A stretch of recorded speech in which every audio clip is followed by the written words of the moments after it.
నుంచి 0%కి తగ్గించడం ద్వారా రోజువారీ వ్యయాన్ని తగ్గిస్తుంది.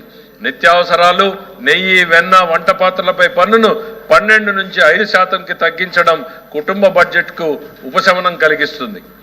ప్రతి కుటుంబం కోసం ఉపయోగించే సబ్బులు, షాంపూలు, టూత్పేస్ట్ వంటి వ్యక్తిగత సంరక్షణ ఉత్పత్తులపై పన్నును 18% నుంచి 5%కి పరిమితం చేయడం ద్వారా వాటి ధరలు గణనీయంగా తగ్గుతాయి. తద్వారా ఆరోగ్యం, వ్యక్తిగత పరిశుభ్రత మెరుగుదల కనపడుతుంది. మధ్యతరగతి కుటుంబాల కోసం కార్లు, ఫ్రిడ్జ్లు, టీవీలు, ఎయిర్ కండిషనర్లపై పన్నును 28% నుంచి 18%కి తగ్గించడం ద్వారా ధరలు అందుబాటులోకి వచ్చి ప్రజల జీవన ప్రమాణాలు మెరుగుపడతాయి. సిమెంటుపై పన్ను 28% నుంచి 18%కి తగ్గించడం ద్వారా గృహ నిర్మాణ వ్యయం తగ్గి సొంత ఇంటి కల సాకారం అవుతుంది. ఆరోగ్య రంగం కోసం ఔషధాలపై పన్నును 12 నుంచి 5%కి, అత్యవసర మందులపై పన్ను 5 నుంచి 0%కి తగ్గించడం ద్వారా రోగులకు కీలక ఉపశమనం కలిగి అందరికీ వైద్య సేవలు అందుబాటులోకి వచ్చి ప్రజారోగ్య రక్షణ మెరుగుపడుతుంది.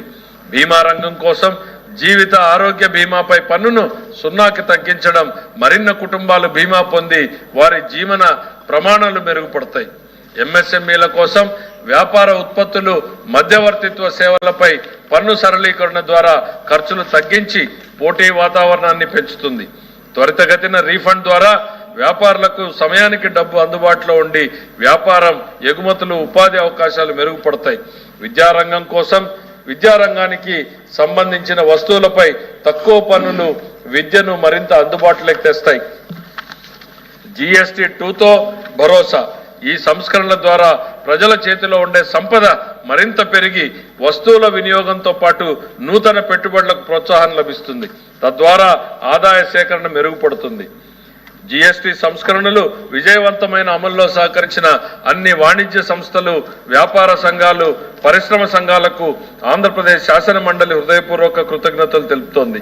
ప్రజలకు లబ్ధి చేకూరేలా చేసిన ఈ భాగస్వామ్య సమగ్ర అభివృద్ధి సాధనలో కీలకం.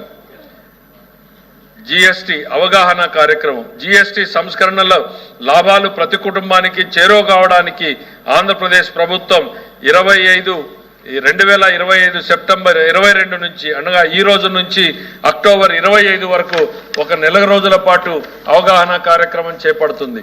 జిల్లా స్థాయి నుంచి గ్రామ స్థాయి వరకు బృహత్తర ప్రణాళికను అమలు చేస్తున్నాం. రెవెన్యూ, కమర్షియల్ ట్యాక్స్, పంచాయతీ అధికారులు గ్రామ స్థాయిలో ప్రజలతో నేరుగా మమేకమై దాని వలన కలిగే లబ్ధిని వివరించనున్నారు. పరస్పర అవగాహనతో పాటు పలు మీడియా వేదికల ద్వారా విస్తృత ప్రచార కార్యక్రమాలు చేపడతాం. ఈ కార్యక్రమం ప్రధాన లక్ష్యం ప్రతి కుటుంబం GST సంస్కరణల గురించి తెలుసుకుని వాటి లాభాలను పొందడం. ఆంధ్రప్రదేశ్ ప్రభుత్వం ఈ చారిత్రాత్మక మార్గదర్శక సంస్కరణలను ఆహ్వానిస్తూ ప్రజల ఆర్థికాభివృద్ధి కోసం వాటి విజయవంతమైన అమలుకు సంపూర్ణ మద్దతు ప్రకటిస్తోంది. Government resolution moved by the Minister for Finance and Commercial Taxes is before the House. Those who are for the resolution, please say aye. Sir, 1 minute. Resolution copy చదవాలి సార్. 4 లైన్లు సార్. నేను స్టేట్మెంట్ ఇచ్చాను sir. Statement తర్వాత అదే కదా, చదవండి. Resolution on the next generation GST reform, sir. This House extends its warm appreciation and heartfelt